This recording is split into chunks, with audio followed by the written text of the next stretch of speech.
This happened with me when I was 10 years old. Every evening around 6 o'clock, my friends and I would play in the park near our building. This was our everyday routine, and I was the one who called everyone to play.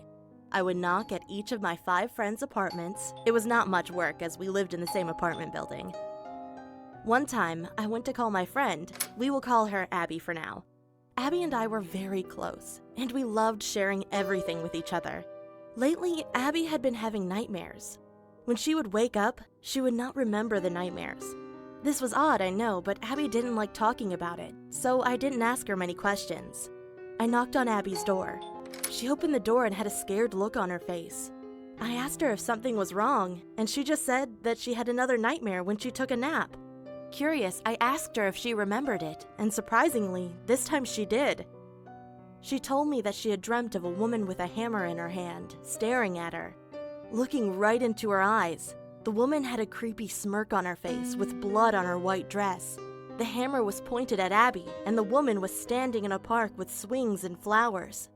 Abby then started crying and said that she didn't like having nightmares and that she wanted to change the situation. I comforted Abby and asked her to come play as it would distract her for a while.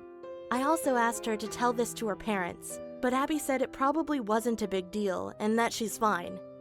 We went to the park and played games, played on the swings and the slides. It was around 7 and it was dark, so Abby, my other friends, and I decided to leave the park. As we were walking towards the exit, a woman in a white dress appeared in front of us.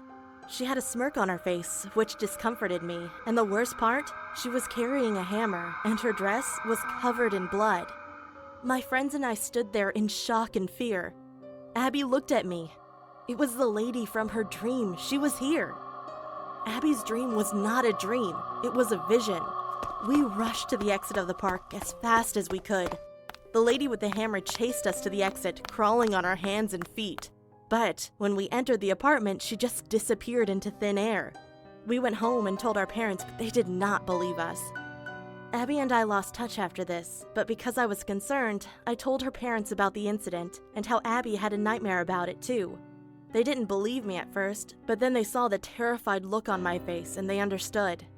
They called the cops, and the cops did a thorough investigation in the park and took all of our statements. I was grateful that no one was harmed by the lady. The cops found no sign of the lady, and the worst part is that when the cops checked the camera footage of the park of that night, the woman was not visible. The camera didn't capture her. All the camera showed was my friends and I running as fast as we could after standing still for a moment. The cops then thought that we were just wasting their time and stopped the investigation. I'm 16 now, and my friends and Abby can still swear about what happened that day. We all saw the lady in the white dress. To this day, I am terrified of the incident that happened.